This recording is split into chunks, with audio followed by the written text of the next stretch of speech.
الحمد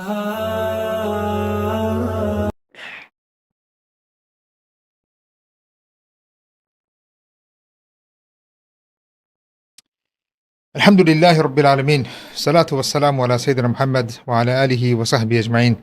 Dear brothers and sisters, Assalamu alaikum wa rahmatullahi ta'ala wa barakatuh, and welcome to Islamic Oasis Live. As you know, brothers and sisters, there has been a ceasefire taking place. Well, it's supposed to be at least implemented starting on Sunday. And since then, we have already have over 100 people killed. Supposedly, as we wait for the implementation of the ceasefire and the larger implications of the ceasefire in the region itself. Obviously, this ceasefire, there are many reasons attached to this, and the connotations, ramifications will be deadly if what they are thinking of is implemented. So to discuss all of this, inshallah, we have our brother Dr. Abu Talha here. Dr. Abu Talha, as you know, brothers and sisters, he has his eye on the region. He's from the region, he lives in the region, and he's actually here in the studio live in Chicago today.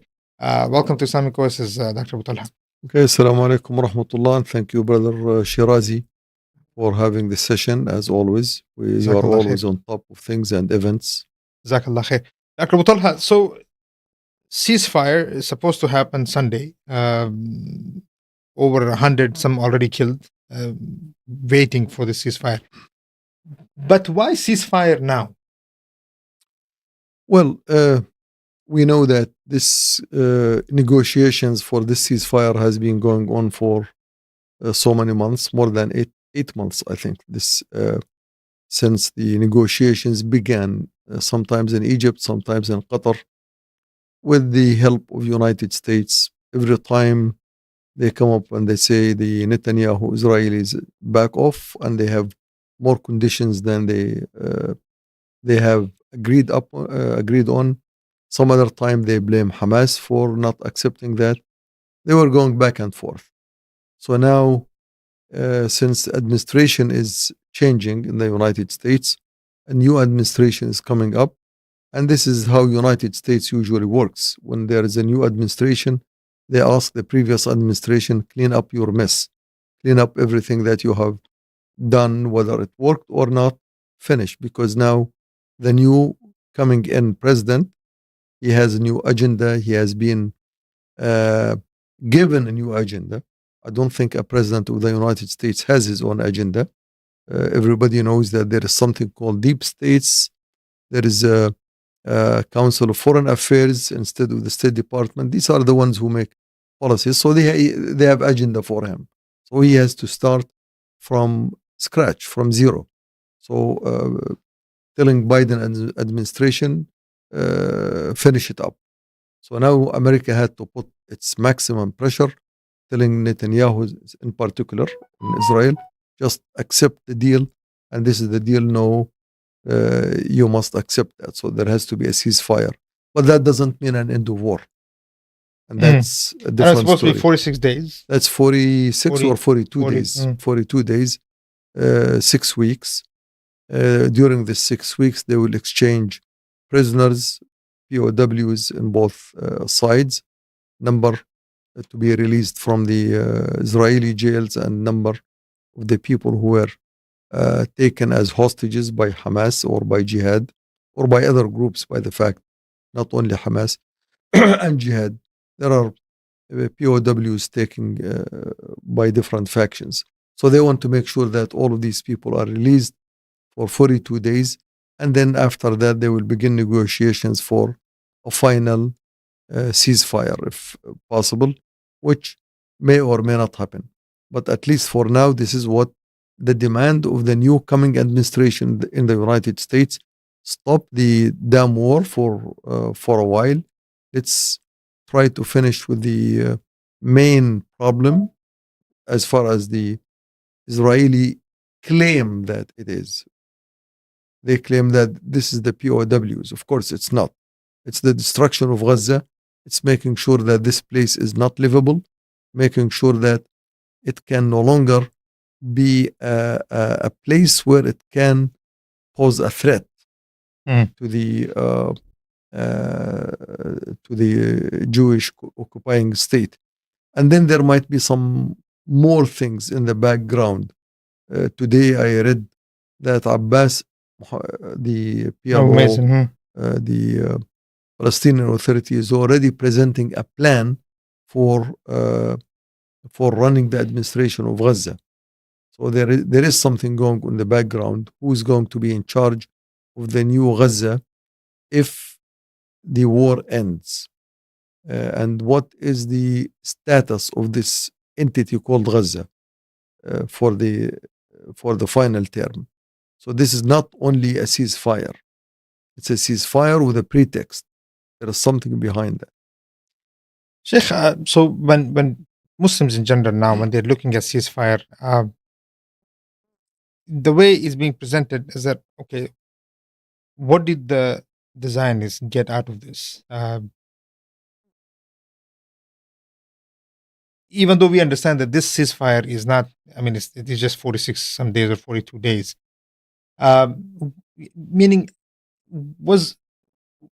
did Israel, did they achieve anything, the stated goals even? I mean, there are obviously stated and unstated goals, undeclared goals or objectives. What, in your view, did they achieve anything from this 15 months of war? In my opinion, the occupying state of Palestine called Israel, their main objective of this war or the previous wars or even the upcoming wars is to make sure that their state is finally stabilized as one major state in the whole Middle East. That it's no longer called an occupying state. It's no longer looked at as an aggressive enemy, although it is. In the region. In the region. So they want to be included in the region, which is called the New Middle East, that America had promised to them and had promised to other countries in the area, that they will be a permanent member of this called New Middle East, with complete stabilization and stability. And that's why we have listened and seen the word coming from top Israeli officials like Netanyahu, like his coalition, etc., that this is existential war. It's a war about be or not to be. So it is a strategical war. So it's not about occupying Gaza or destroying Gaza, which is a pretext for that. That's a necessity for them. But it is something that will confirm that this is a final permanent state. It's no longer a state that is occupying the place called Palestine until somebody can kick them out, which needs complete recognition at some point from all the parties involved, including Palestinians. Now, after all of this war, all of this destruction that took place, all of the killing that took place, without touching the integrity of the PLO or the security, the what they call it, the Palestinian interim state, the authority, Palestinian Authority, which they have shown that they can play as the Israelis want. Because we have seen lately they have launched a war against the West Bank, Jenin, and Nablus and other places, and they did almost as much as the Jewish state did in these places. So they are portraying themselves as an alternative, as an entity that can be trusted, that can be utilized not only in the West Bank but in Gaza. So now Gaza is somehow diminished in its capacity. Its ability has been brought down to its bare minimum. So the Palestinian Authority may be able to step in, of course, with the help of Qatar and Egypt and maybe other entities. So what the question is, what is it that the Israelis want out of this war? What did they even get out of this war? Now, what they will get out of the war. Okay, so we're still working what they will get. We don't know. We're so, still. Yes, their main objective is to make sure that they become permanent. And now with the arrival of Trump, once promised that this is too tiny, thin state, it has to be expanded.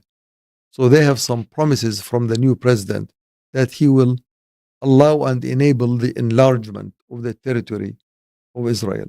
But can't one say, Abu Talha, that this is the Biden administration also allowed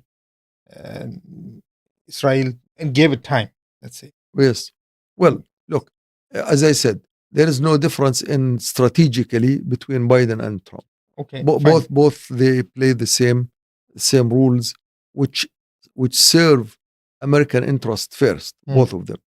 I don't see that there is a major difference. Maybe some tactics, or maybe who can speak more loudly than the other about the plans. Trump has the capability of saying things loud and clear. Biden is a strategic diplomatic person, him and his administration. So the idea here, there is no much difference between both administrations. What is important here is the main goal or main objective of the United States, as I mentioned earlier. They want to build a new Middle East, a new Middle East that is stable, a new Middle East that has the state of Israel completely recognized by all the Arab states, including Palestinians, and Palestinians, there is no way that they will accept the Israeli state until and unless they have their own state, which is called Palestinian state. Now, that Palestinian state, there is a plan to accept a Palestinian state, but still the geography of that state is not completely defined yet. Maybe at least in the open, maybe in the behind the scenes, it is well defined. It could be the West Bank, it could be West Bank plus the East Bank of Jordan, that's what the Israelis are trying to portray, that Palestine is from Mediterranean all the way to the border of Iraq, which means if we want to split this area called Palestine between two states, one Jewish state, which is from the Mediterranean until the River Jordan, and from east of the River Jordan, there will be the other Palestine, which is today called Jordan. That could be also the plan. But the point is, from the American perspective, they will have a new two stable states. One is Israel, completely stable, recognized by all countries around, including top countries like Saudi Arabia, like Egypt, like Algeria, like Morocco, like Iraq. These are the big states. And of course, Syria today is already not even in the game. It's so it can go whatever the direction is there. So it's not in a position to say yes or no. So it will have to accept things as de facto. Jordan is already part of the agreement. The Emirat, Oman, Bahrain, Morocco, most of them, they are already in. We still have few countries are not in, but they will be in. Of course, there is Iran. Iran now will become part of the Middle East, and because they had some battles back and forth between them and Israel, then they have to sit on a final peace treaty, which they will make them part of this whole scenario, accepting Israel and Israel accepting them. So there have to be something solved for Iran before things settle down. But that's what the Jewish state want, and I think they will get it with the American administration completely behind them, with the American US power behind this. They will get it. Now, the resistance in Palestine, yes, they have a ceasefire based on what they wanted. But remember, I was mentioning that this ceasefire is way less than what it was before October 7th. Much less. Before October 7th, at least there were some skirmishes between the Hamas and Jihad and Israelis back and forth, hurting one another by 1 or 2 or 3 casualties. But today, we lost in Palestine more than 200,000 people between uh, injuries, between martyrs, between prisoners. Uh, lost the support of Iran, definitely, because Iran wants to position itself as a country in favor of a new Middle East, in which it's part of. They have let go of Hezbollah, their main ally, or main actually son in the area. They disowned Hezbollah. And all the proxies are gone. Their main open proxies are gone. Now probably behind the scene proxies like Hamas and Jihad, they will also let them go. So now these guys will become like orphans, without any parent, without any support. And that makes the situation for further negotiations after the war stops much more difficult. After all the POWs are gone, no more hostages, there is nothing to bargain on, no chips to bargain with. So then what happens? And Gaza, but here's the thing. One of the things, I mean, was that to empty Gaza. This seems like one of the goals was to empty Gaza. I mean, Netanyahu had stated that he said just, but Gaza is still there. Population is not moving. So I mean, what happens, Sheikh? Let's say for the hostages are let go, 46 days are done. Are you expecting that Netanyahu or whatever the new administration is, it will come with even, and it'll be much more of a force? Tell me. See, the thing is, Sheikh, the issue, I guess, what I'm asking is that it seems to be a complete disaster so far. Do you think the Americans? I think, to be honest, seems to be very frustrated. I think the administration is very frustrated that with so much time given to Netanyahu, he couldn't really achieve any stated goals. Now you're saying that maybe if now there is no more backing of Iran, there is no more Hezbollah, there is no more Lebanon, let's say, so there's no Lebanon front. Now you're saying that this goal of emptying of Gaza could still be imagined? It will be imagined. We have an example in front of us. The first ceasefire that took place, I think, 3 months or 4 months after the beginning of the war. The moment the time expired, we had an invasion of Rafah, ground invasion.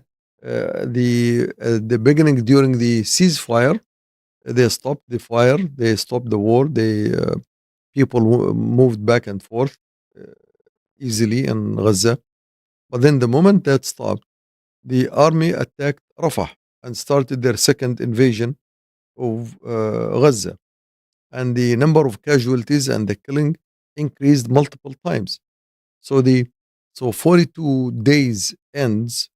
And look, before even I talk about that, today they signed the treaty day before yesterday, I think 2 days ago, and until Sunday, when it's supposed to begin, when it starts, they increased their attacks, killing more people than they killed per day, starting from the beginning of the war, or almost as much, like 100 per day, or within these 3 days. Just 24 hours. I mean, since last time it's been over 100 killed. Yeah. So that means it shows that Israel wants this ceasefire badly. They want it. Israel wants it. Oh yes, of course. They want it badly, because they want to put behind themselves this pressure, internal pressure for hostages. So that's what they want. You're saying, They want. So are you okay? So you're saying Hamas is being played? Hamas, it has been under extreme pressure, and this has been mentioned by Qatar, by the United States, by almost everyone. But Sheikh, then why is the coalition in Jordan, in Israel, the coalition that Netanyahu is part of, keeps crying everybody is out? the Zionists are saying this is a loss. This is unbelievable. We will not accept this type of ceasefire. There was a protest in Jerusalem yesterday. I mean, there's a threat of losing the government for Netanyahu. Look, in Israel, from the beginning of the war, there were two forces going at the same time. And both forces are meant politically. One of them is to keep pressure on the government that bring the hostages back with all the demonstrations on. And another one kept saying, we need to go full scale until we end up the resistance and Hamas, so we will have no resistance or objections in the future. And those, they went side by side. And this is amazing. During war, it's unheard of that while a war is going, demonstrations on the streets are allowed. None. It's not accepted in the United States. It's not accepted in Europe. It was never accepted in any country. One can say it's democracy.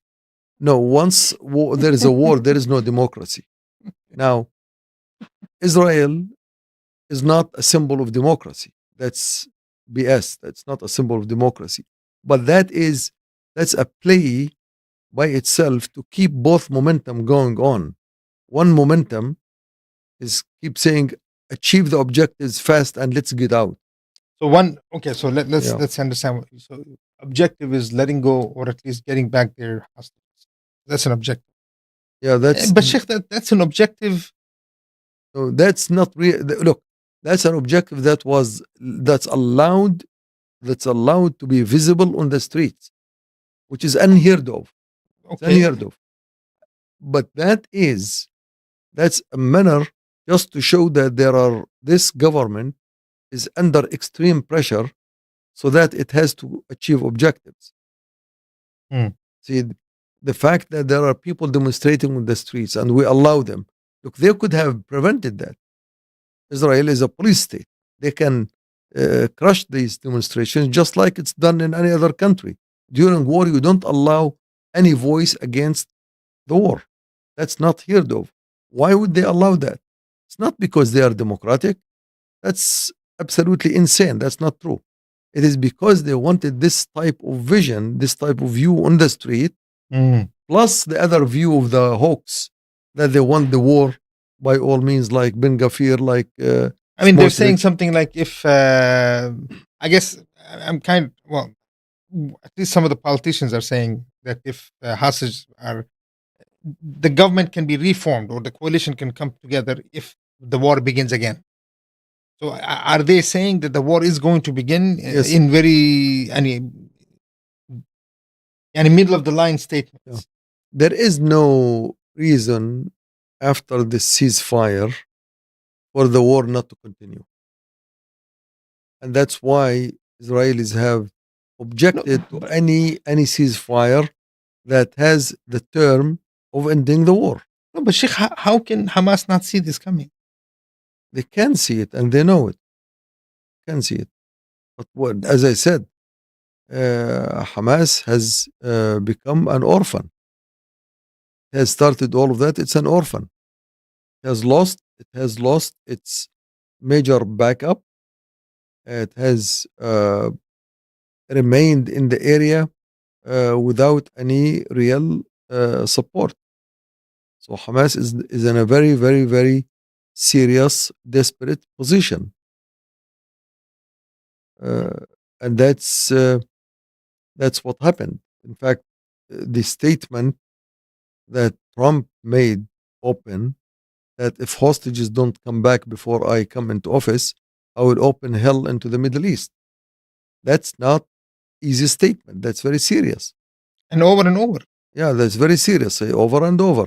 And he means that. And he conveyed that in the most harsh words anybody can hear. Yes, because somebody, when they asked him, and publicly, alive on TV. Yeah, alive on TV.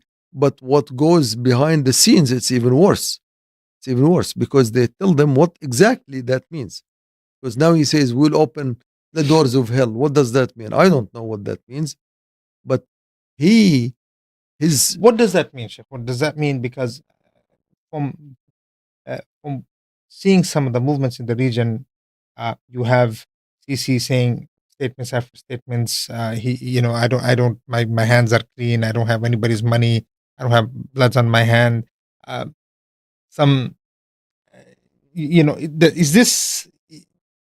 And there's a lot of articles being written on what may happen to Egypt. Is this pressure on Egypt that Egypt must convince Hamas to accept this? Is this how I should read the statements coming out of Egypt?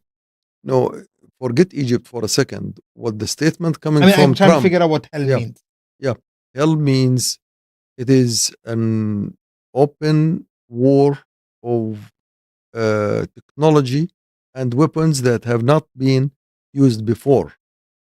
It is absolute destruction. It's absolute destruction. It's using the actual power of the United States. The Navy will get involved in the war. And it doesn't mean this war has to go to other places, to Iran or Egypt or Saudi Arabia. No. We're talking about Gaza and the West Bank and the northern part of Palestine. So that means, and that the private envoys, they will tell exactly that these are the weapons which we use against you, and you know what does that mean. Once they talk military, that's not something, oh, can you do that to me or not? They will tell them exactly what type of weapons will be used, and it will take few days, not few months, to finish up things. The United States has the history of being very aggressive once they use their weapons. When they went, they use white phosphorus, for instance, in Raqqa. I mean, they finished off Raqqa in days, 15, 20 days, and that was about during the Iraq. time of Trump. About Iraq, it's sure. even worse. In Mosul, in many of these places. Iraq, at the time of 1992, the war, forget 2003. There is a place called Amiriya. Now, I thought Amiriya, it's a small locality. Amiriya is a big region in Baghdad. It was wiped off. They wiped it off in less than 24 hours. And then that shelter that hosted almost 1,000 people in it was destroyed completely with those bombs and rockets that went through that shelter all the way to its depth and exploded from inside. That is not something easy. That's why later when 2003 government of Iraq surrendered right away, they knew hell is coming. That was not treason. There could be some people who really betrayed the government of Iraq, but mostly it is the power United States uses in these wars. It is absolutely unacceptable. We remember Hiroshima and Nagasaki. United States did not blink an eye in throwing bombs on these countries. Now today they have depleted uranium, which they used in Iraq, by the way. Yeah, of course. Yeah. And these depleted uranium bombs, they have the capabilities of killing as any atomic bomb, except that it's in small localities. Targeted, yeah. Which means if they put it, let's say, in Rafah or Khan Yunis, they are able to destroy Khan Yunis. But it doesn't go as radiation to the other cities. So when they say that, I'm pretty sure in these negotiations, the last times, in these negotiations, they explicitly told Hamas what is going to be used there.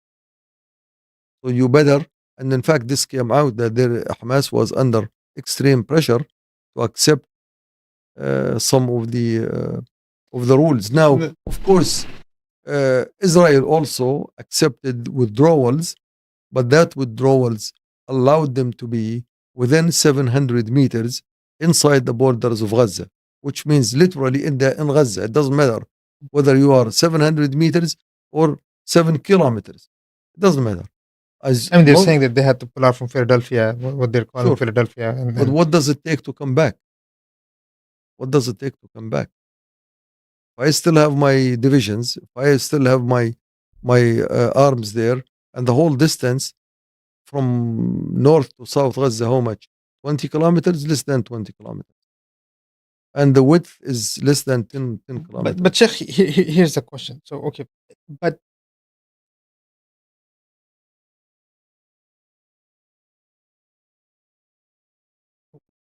what about the resilience of Gaza?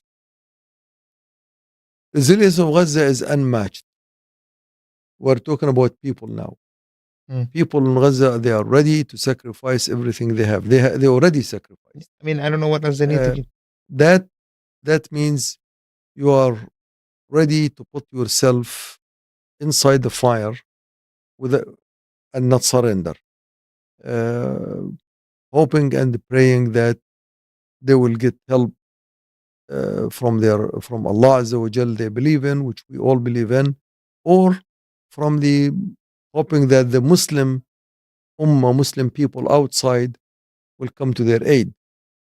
And that has still been the hope, has still Sheikh, been... this the way you are discussing. I mean, I have not heard anyone talking like this. And you're being very blunt to this. Yes. And And pessimistic. Yes.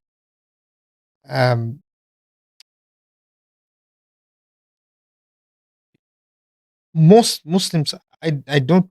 Okay, so the way this ceasefire is being presented is as a victory for the Muslims in the region. There are celebrations going on in supposed all these capitals in the Muslim lands.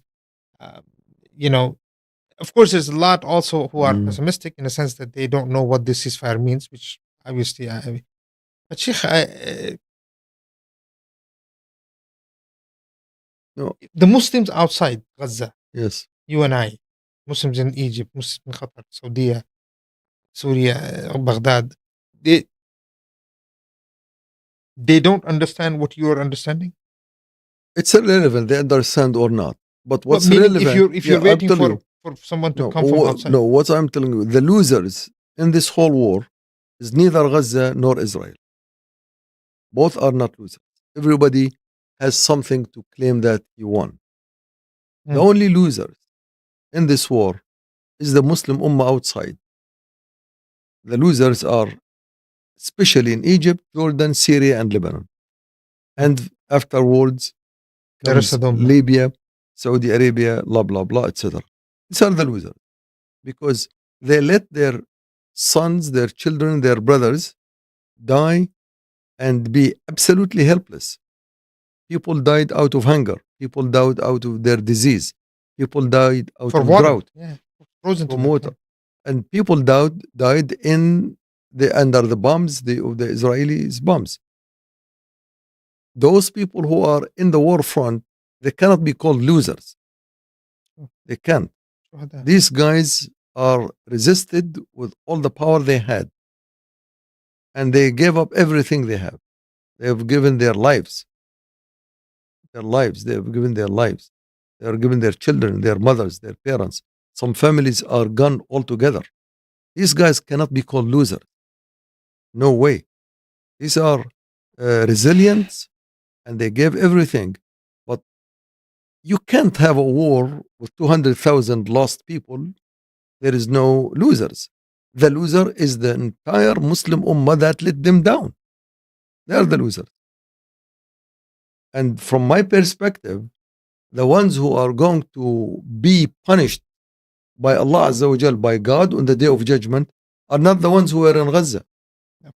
The ones who were outside waiting and calling this victory and clapping their hands so that the people in Gaza continue to stand up barefooted, barehanded, with nothing. These guys are the ones who are idiots and losers, and they will be punished for that.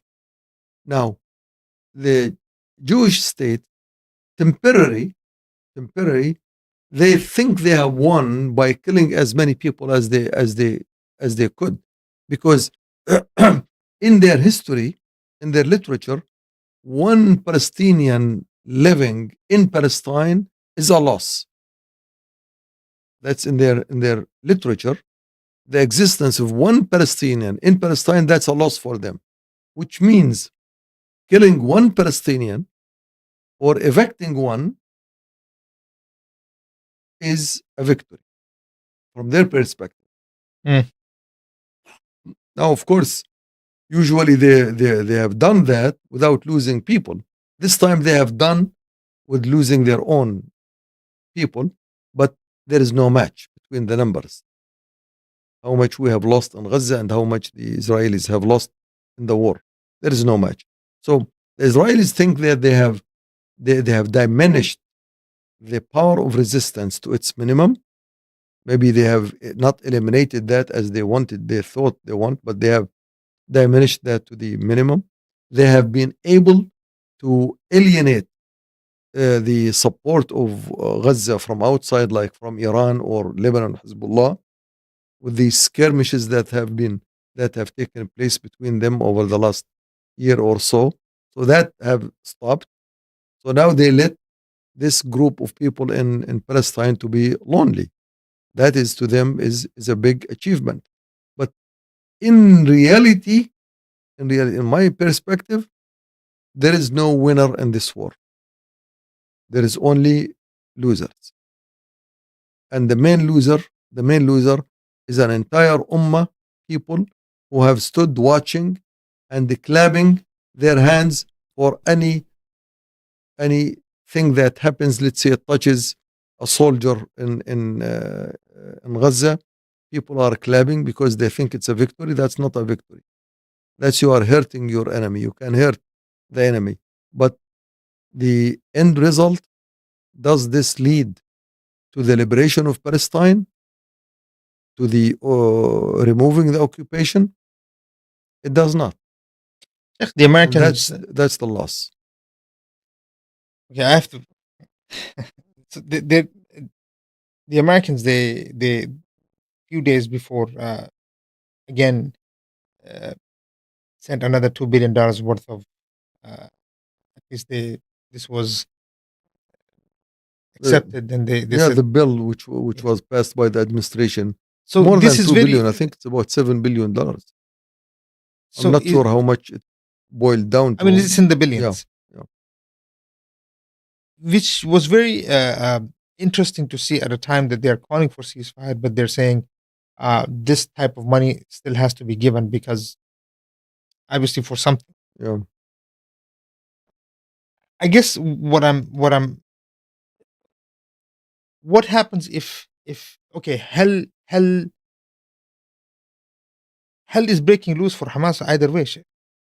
What is it breaking? Hell. Ah. Yani when you talk about from the perspective, let's Look, say if they were to say we reject this deal, can one say from a strategic perspective that at least holding the hostages would have been the strategic thing to do rather than letting go? And now, if there is hell coming still,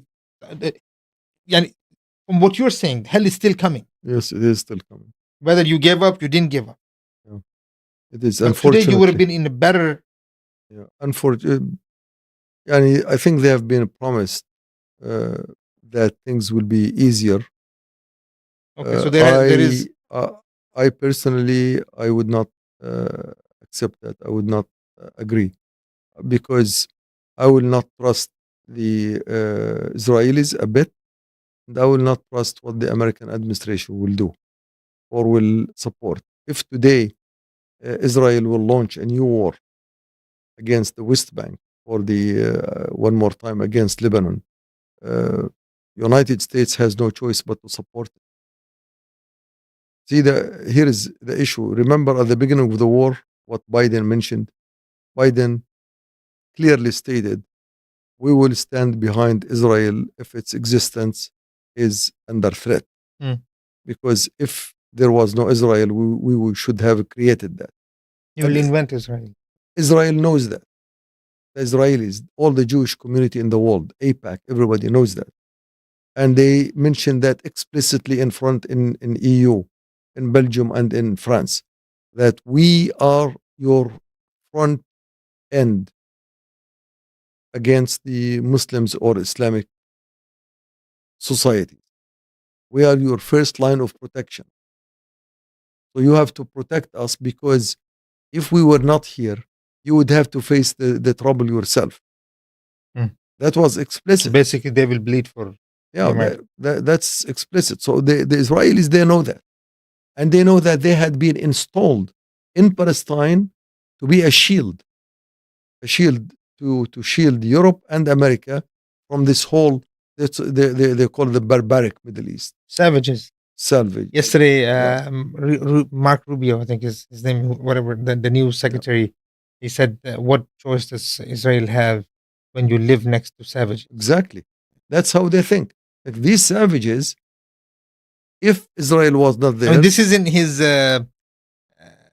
interview in the Congress when they're, I mean, literally, these are the words. These are the words, and it doesn't have to be spelled, but we know it. That's what they are saying.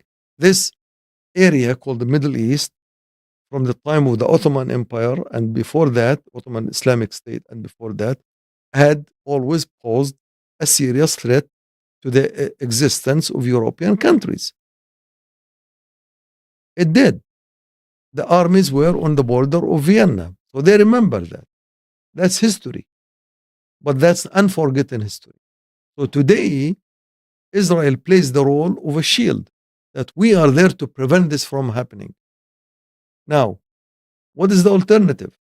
Alternative, allow Hamas and the ex-PLO and the Palestinian Authority and the guerrillas Palestinians to eliminate the existence of Israel? Who's going to accept that? America, France, Britain, Germany? Of course not. And I've said in other places that what about China, Sheikh? China will accept? No, China will not accept that either, because China still thinks of itself as next to the border of the so-called Western civilization or Western countries. Meaning it's not part of the Western. It's not part of it, but they accept the fact that the Western hemisphere should not be eliminated, because China also smart. Smart. From the market's perspective, what you're saying? Not market. I'm talking about real existence, real threats. Imagine the history. Imagine the history goes back a little bit, and the so-called Western civilization goes down, just for imagination. If the Western civilization, with its all maximum power, Europe, United States, vanishes or disappears or goes underground, then who's going to protect China? So China thinks of itself that this is above and beyond. There is someone who is taking the heat out of the historic conflict between the East and the West. The East in this case means not China. East in this case means Middle East and Africa. It is Algeria that once upon a time they had obligated America to pay dues for to allow their ships to navigate in the oceans or in the Mediterranean. So that's what the East means. And China knows that. So if you are bringing China is very smart. So let's make sure that the conflicts continue to be between the West and the East, unsolved conflicts, which means no one is going to turn into China to start playing games or making trouble to China. It doesn't mean that China weak. Sheikh, wouldn't that go against the Western? I mean, someone can ask, America wants a stable Middle East. Yes. Do you think by annihilating the Muslims of Gaza will be this will bring stability to the Middle East? Stability in the Middle East, from the American perspective, means the acceptance of Israel by Palestinian and the creation of Palestinian state. That's a condition. No, but eliminating 2 million people is not a doesn't joke. matter. America doesn't care about people. America doesn't care about. Look, America killed more than 50 million American Indians. America left Hiroshima and Nagasaki to rubbles. America, the last country in the world that cares about who lives, who dies. America doesn't care. This is how America became so powerful.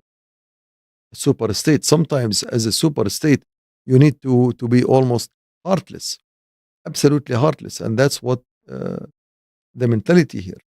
So but you, Abu Talha, is saying if 2 million people are slaughtered in the heart of the Muslim Ummah, you are saying that there will be stability after 2 million people are killed like this.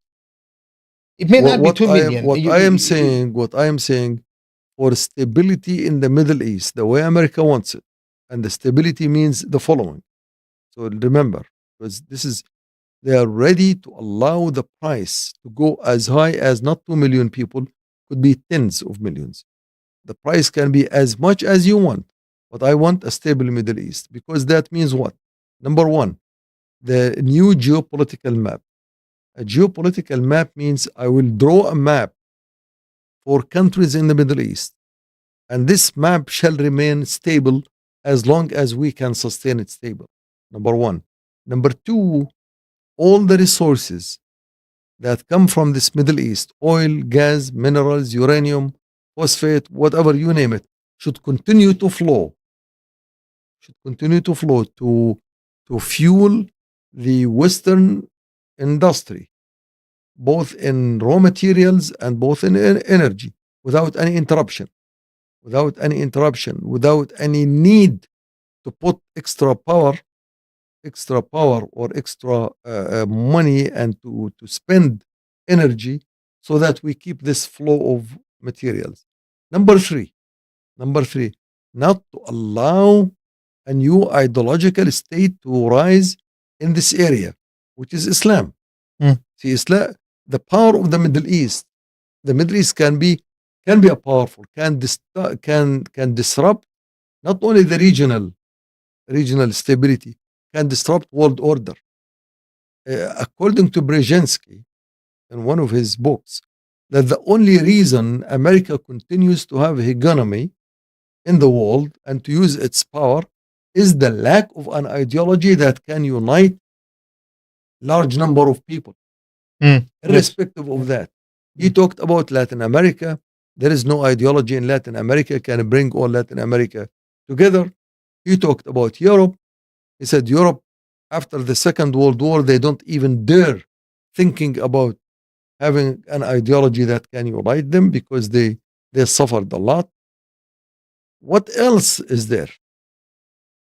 Islamic ideology that can unite 2 billion people. And this is an ideology of internal zeal, internal power, internal energy, and a system which they claim now. Let me talk as an outsider. The Muslims who believe in this ideology, they believe and they think that what we have is what the world wants. Exactly as America thinks. They think we have democracy and the freedom. No, but the people want that. Hold on. Look, so I just want to finish that this Middle East stability, as far as America is concerned, means there's three things. The geopolitical map remain the same, the resources continue to flow, and no ideological state or ideology shall rise up again, which is Islam. That is worth to make that happen and to make sure that it is self-stable, which means we don't have to put more power into that. That's worth not 2 million lives. It's worth. But Sheikh, for the international world order. Yes. I mean, you're saying that now what we're going to see in the coming, let's say 10 years, 20 years, is nothing but hammer, because it looks like the West has nothing much to offer other than either you accept or you have to be eliminated. Yani, at least in the past, you can say that, for instance, to BRICS, I think it was, I don't know if it was the US basically said that if you don't, and Trump is saying that if you don't accept the dollar, then we will destroy you. I mean, the dollar hegemony has to be there. So, I mean, this is the way the West is talking, Sheikh. It's talking like this, with this. It's not talking like, let's say 20 years ago, where there were ideas, people were accepting. It was like, but now it's a hammer. You don't accept it, we're going to send a hammer to you. So this can stabilize the world, Sheikh. I mean, you can one not question that the world order itself is in dismay? Well, no, the world order is a different situation. No, I mean, obviously, Palestine is part of that. No. Ukraine is part of that. China is part of that. These are part of regional things. Now, the only Ukraine war is part of a world order. It has to do with the world at large. World order is concerned with major powers that can eliminate one another. And they already settled that. Long time ago, when the Soviet Union was up and alive, there was a danger. So they had to settle down. They had to negotiate. They had to make some agreements. They know that there is mutual elimination. When it comes to regional things don't have the ability for mutual elimination because the superpowers remain observers from outside. They remain supporters. Because if the entire Middle East get eliminated, entire Middle East with almost 300, 400 million people, that does not impact the world order. That America continues to be America, Europe continues to be Europe, China, Russia continue to be. Well, one region is gone. Whereas if it was a world things, Russia and America, you cannot imagine that. You hit me you nuke me, I nuke you. You kill 20 millions of my life, I kill 30 millions of your people. That's mutual exclusion. But when it comes to regions like Indo-Pakistani region, it's a region. The worst thing that can happen, both countries can eliminate each other's. Who cares? When it comes to the big so-called capitalism, I remember one of my colleagues when I used to work at one of the companies, he used to tell me, Muhammad, what's the best solution for the hunger in the world? I said, what? He said, a couple of nuclear bombs. That eliminates 200-300 million people. Then the rest of the food is enough for everybody. I mean, there's articles being written like this. Yeah, I can't believe in foreign affairs. These are ideas, not articles. These are ideas that circulate in the minds of some people. You will never find this idea circulating in a mind of a communist. I lived in communist countries for 6 years. I've never heard this story, never heard this statement. I lived in the Middle East for the rest of my life. You will never see that. You will say that people always thinking, how can we make people live better and more? But not how much we can eliminate. So those ideals, they are rooted in the ideas of Adam Smith and David Ricardo, the fathers of capitalism, who talk about relative scarcity, that there is not enough food for all the people at any point of time. There will always be some shortage. So what's the deal?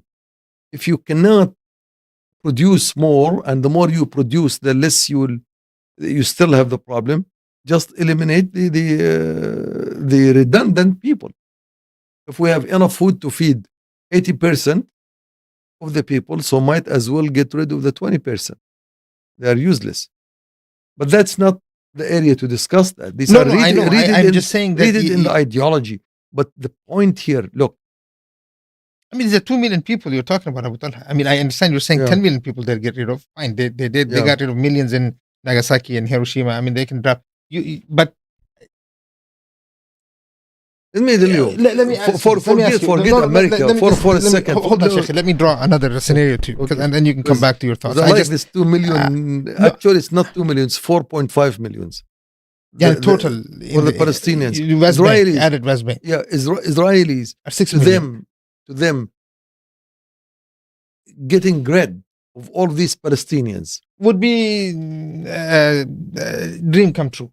Sure. Would be a heaven for them. I understand. Yeah. I mean, obviously we're seeing that that's what they want to do. But I'm from the large. Okay, so now let's talk a little bit different here, from sense of if such a thing happens, Allah forbid, and let's say,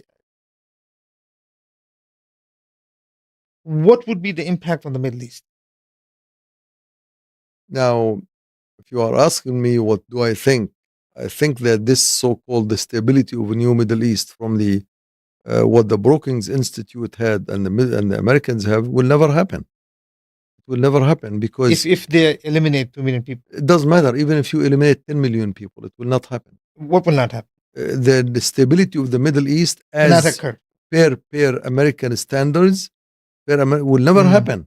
Because I was just reading an article, just reviewing for my own, refreshing my memory, Patrick Buchanan's article back in 2006, An Idea Whose Time Has Come, where he writes, he says, well, no matter what happens, no matter how much people die or live, it's not a matter of life and death. It's a matter of an idea.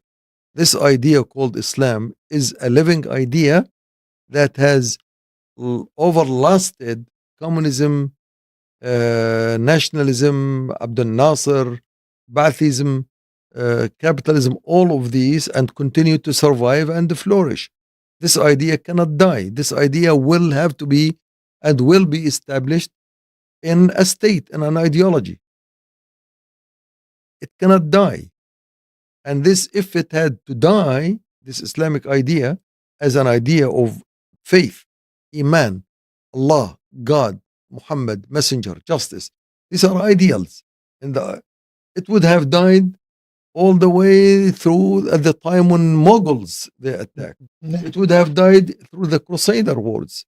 It would have died after the First World War when Ataturk abolished Khilafah. Those were his words. Almost. I'm just explaining. And it would have died when they adopted all types of nationalism. When Abdel Nasser came and he made a big fuss in the Arab world. It did not. All of these tyrants, they were removed, they were killed, they were left, they died, and the idea continues to flourish. So these guys in the West, especially the Brookings Institute and their so-called think tanks or whoever, these guys, they don't read history. They don't read ideas. This is not an idea that's separated from life. This is an idea about life. This is not Christianity. Christianity allowed itself to remain in the church. Islam cannot. Islam as an idea cannot remain confined to a masjid, to a mosque.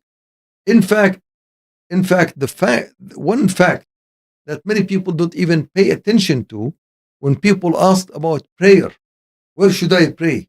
Do I need to have a masjid? He said, no. Entire earth is a masjid. Wherever you are, you need to pray. Just you can pray right on the dirt. You don't even need a sheet. Just wherever. That idea that says جُعِلَتْ لِيَ الْأَرْضُ مَسْجِدًا وَطَهُورًا, the whole earth is my masjid. That's an idea. It doesn't die. It doesn't. It cannot be confined. And these people, they don't understand. They don't understand the fact that when they are fighting the Middle East, they are fighting an idea. You may eliminate, just like Ernest Hemingway, he used to say, you can kill a man, you can destroy him, but you cannot kill his spirit. No matter how much you can do to once the man has a spirit, has something inside, you cannot destroy him. You can take his life, but his spirit continues to flow with others because it's shared. Spirit means is the power of energy of of associating yourself with a God, the Creator. That's the spiritual energy. That energy cannot be confined to me. It doesn't matter whether 2 million people in Gaza died or not, but that spirit that came out of them, it moves and creeps inside all the Muslim Ummah, all the Muslims without exception, and I can stand a witness for that. They are willing and they would love to see their governments stand aside and let their armies go and support the people in Palestine. Yeah. They are willing to be martyrs as well. That you cannot find anywhere in the world, and that you cannot eliminate. And that in your Middle East, whether it will happen or not, I guarantee that it will not happen.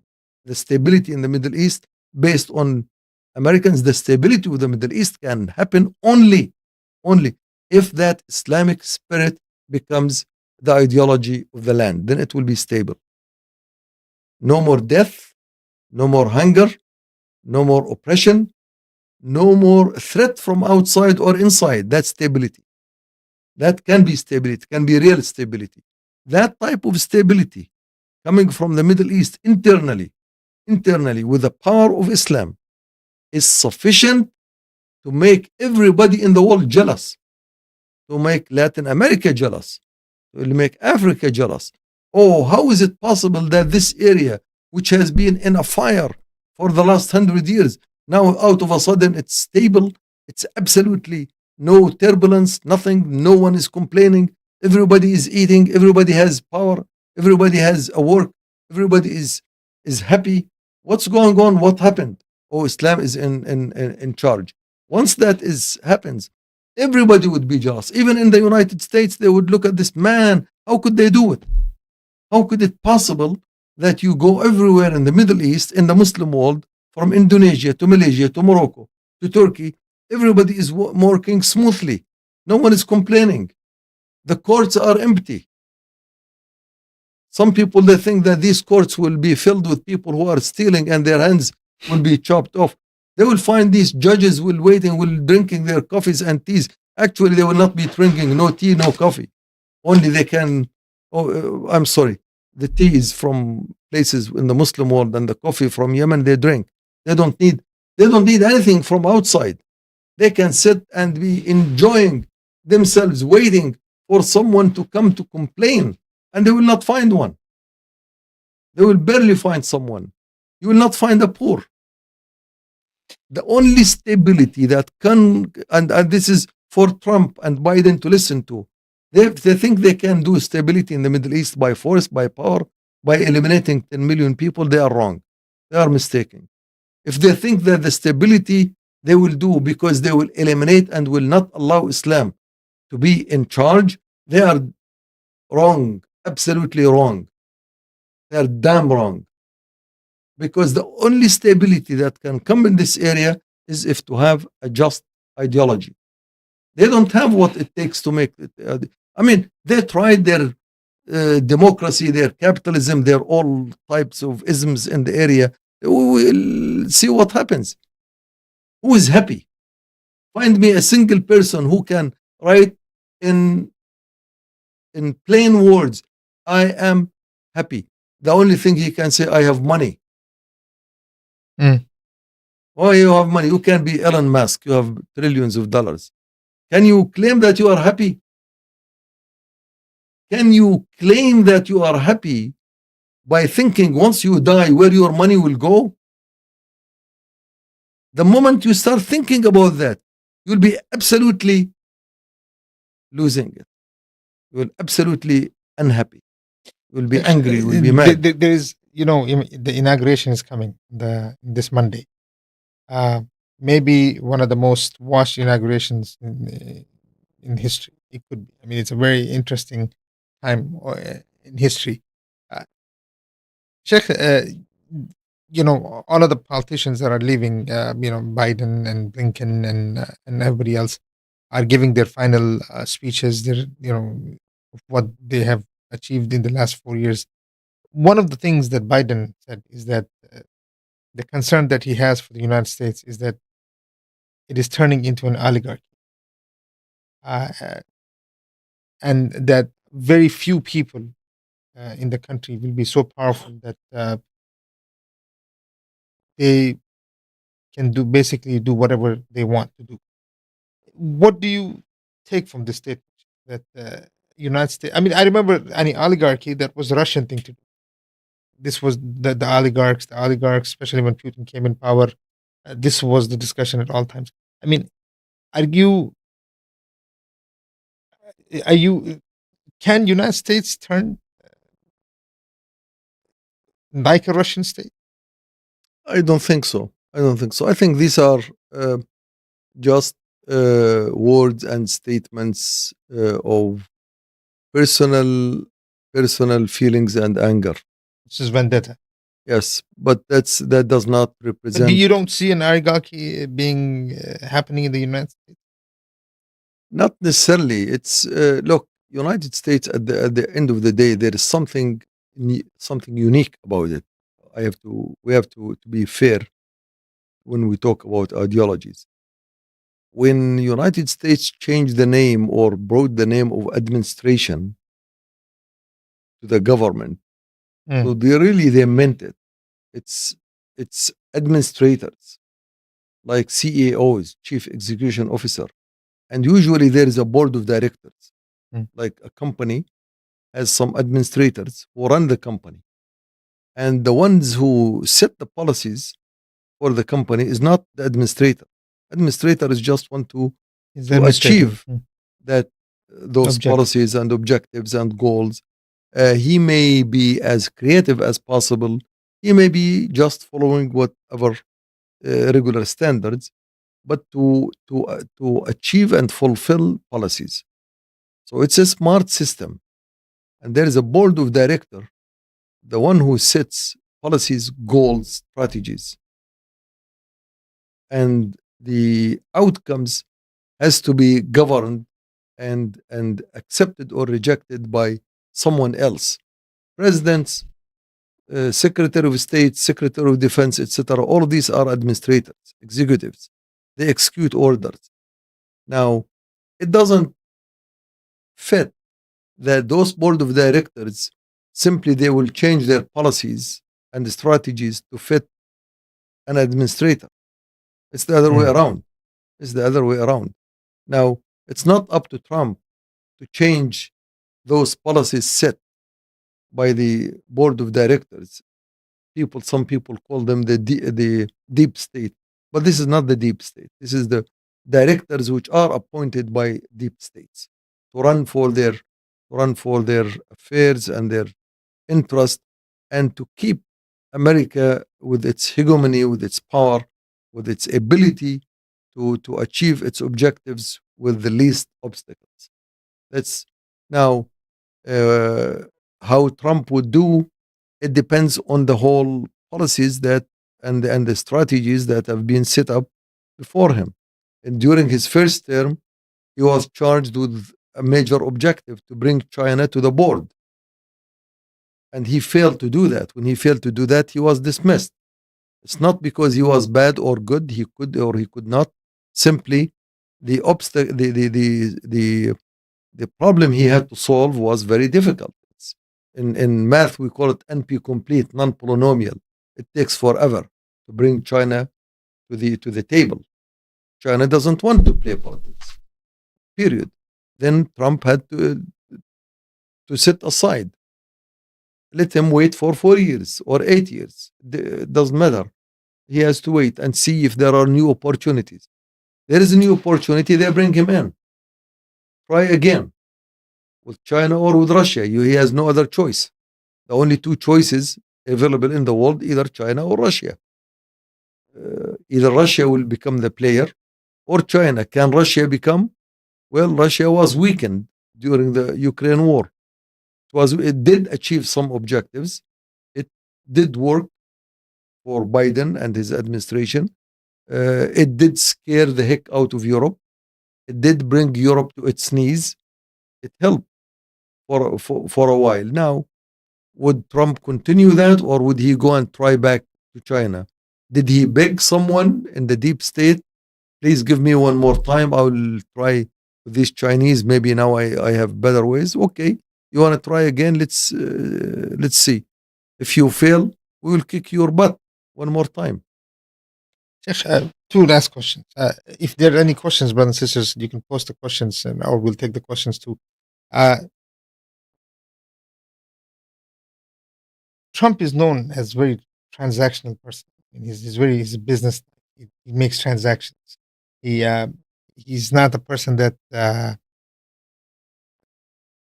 he's not the policy type. Biden was more of a policy type. He would look at policies. He would look at Sheikh. I mean, can you look at the ways of doing things and say that him being such a transactional person, could this cause a mistake and something that could be done in haste just because being just let's make the transaction happen and let's see what happens later. Yeah. Look, I think I don't want to be judgmental, but Trump is a savage person, and he tries to manipulate the laws and the rules on his favor, and he tries to take revenge. He doesn't have deep diplomatic policies, and he doesn't shy away from that. He wrote that in his book. He said one one lady, she somehow did not play by his rules somehow, and he had to dismiss her from his company. But later, he thought he wants to take a revenge, so he brought her back to the company, but and he actually says on purpose, and he played a game with her. He brought her up, and then he gave her a big salary so that she would spend and buy a home, and he convinced her to buy a house and a home which was in millions, and he helped secure a loan for her, although she could not afford that loan. And once she was in debt of that loan, he fired her, and he is happy for that. And he said, I fired her and she could not pay, and the bank had to take her money and everything. She was thrown on the street, and he's happy for that. So that's savage. That's a mentality of trying to deceive people. And he talks about how he had to play some banks against one another so that he continues to get loans. So that's a mentality of a guy that doesn't work in politics. America is a huge country, and I think that's why they kicked his butt in the first time. They told him, get out. And he actually said that. He said, the deep state did not want me to run again. The deep state did not want me in, but I will run. And he failed. It's very rare that someone runs for a second post. Usually, Nixon took two terms. Reagan took 2 terms. Clinton took 2 terms. Bush, the son, took 2 terms. That's normal for America. If someone is doing fine, working by policies, etc., diplomatic, he can get it. He's a savage. Now, but he tries tricks and he begs. I'm pretty sure he begged the deep state people, so give me 1 more term.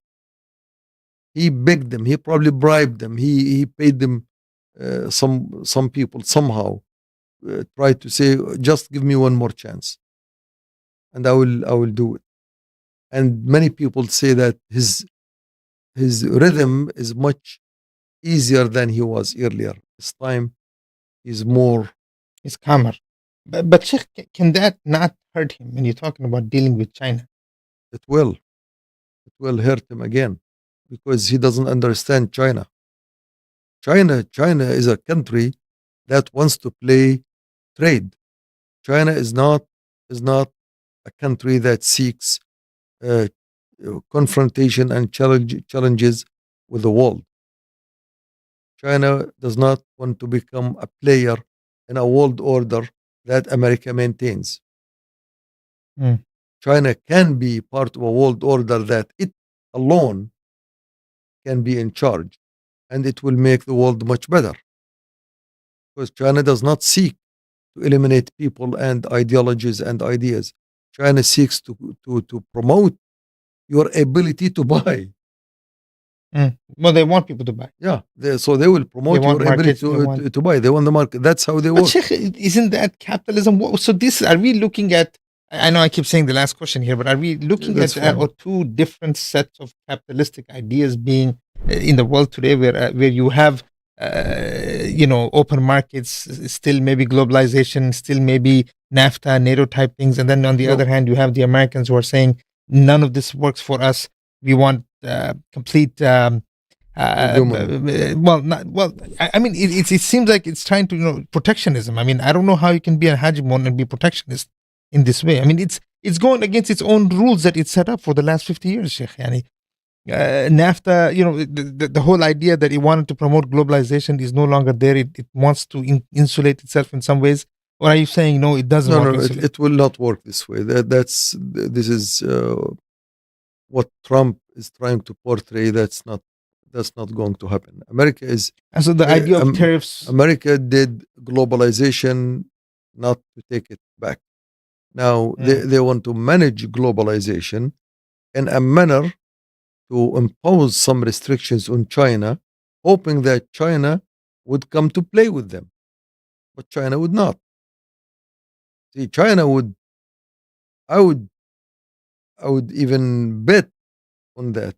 China would prefer to withdraw back from the whole world if really it has to do that, rather than play along with Trump as a macho in the world, to allow America to exercise its hegemony using China as its counterpart. China will not allow that, will not accept. China will not do that. China would prefer and say, okay, forget about trade. We have sufficient food to eat here. We will have our wall around China. We will now increase it in size, and we will make it electronic wall. So nothing goes back and forth between China and the rest of the world. Didn't do that.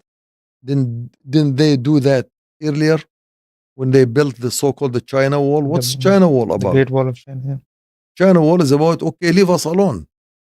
We can live inside our walls, but we are not going to interfere with the world affairs if those world affairs are not going to benefit us.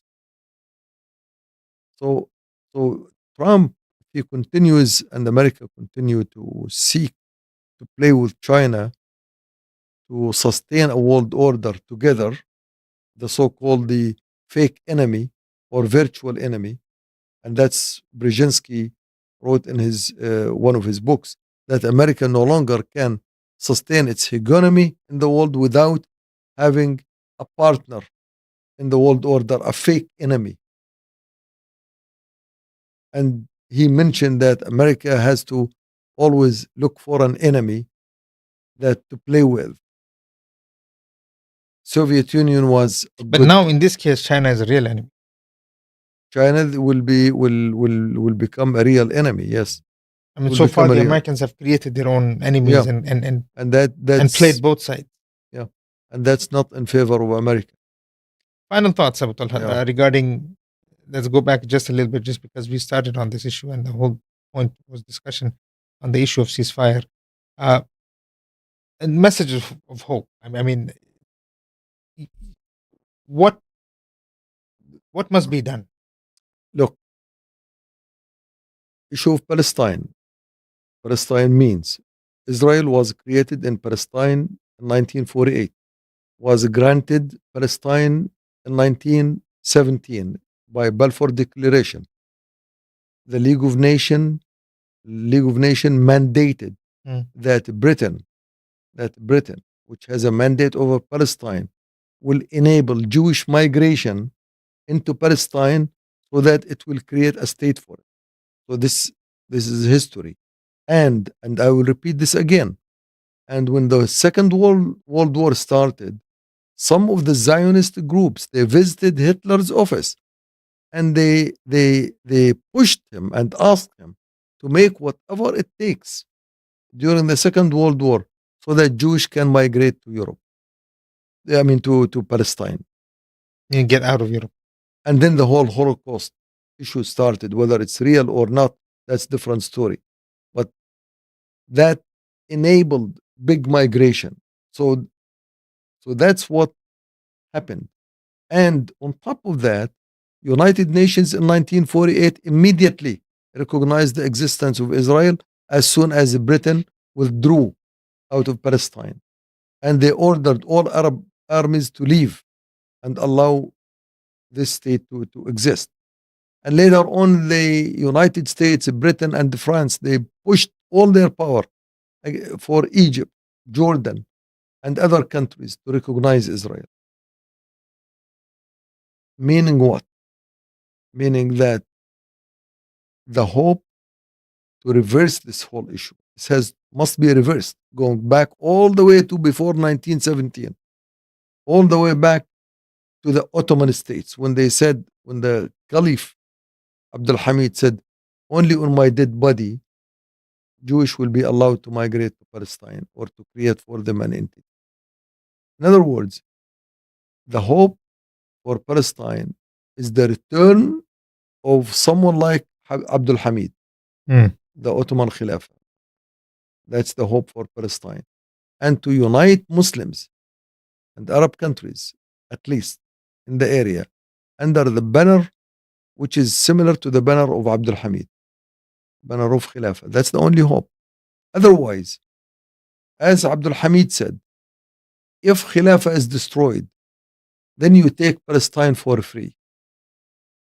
Yeah. And today they took Palestine not only for free, but for the millions and millions and millions of liters of Muslim blood. They took it. It's not going to return back. There is no hope.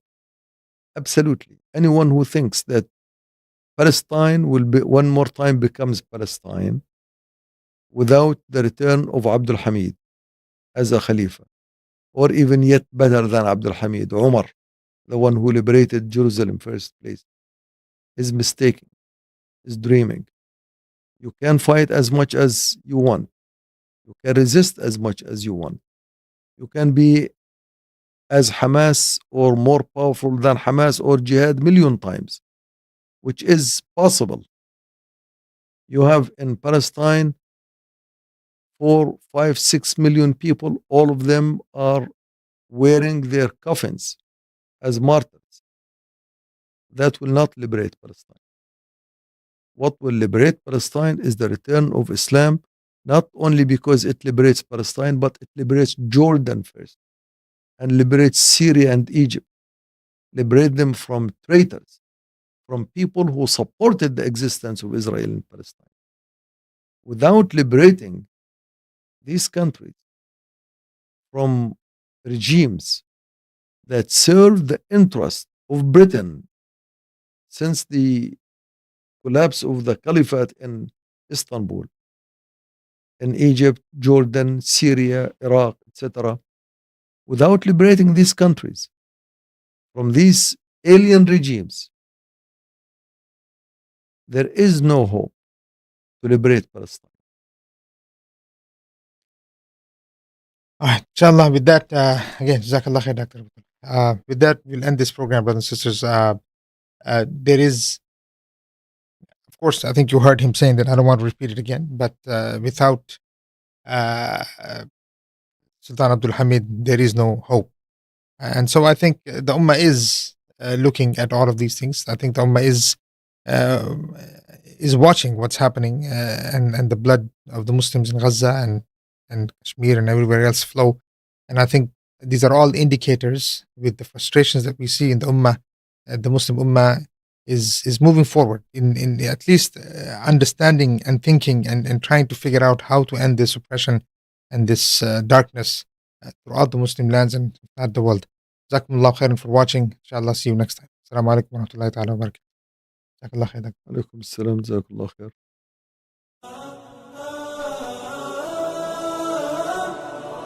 لا لن يطول الظلام ديننا لن يضام نحن جيل الهمام نحن فينا عمر لا لا لا لن يطول الظلام ديننا لن يضام نحن جيل الهمام نحن فينا عمر صبح بدا نور ظهر نجم وشمس وقمر ألقى على الدنيا الدرر هذا عمر هذا عمر كل البرايا تنتظر أيامه البيض الغرر كي تستفيد من العبر هذا عمر هذا عمر لا لن تدوم الجراح بل سيأتي الصباح نحن أهل الكفاح نحن فينا عمر لا لا لن تدوم الجراح بل سيأتي الصباح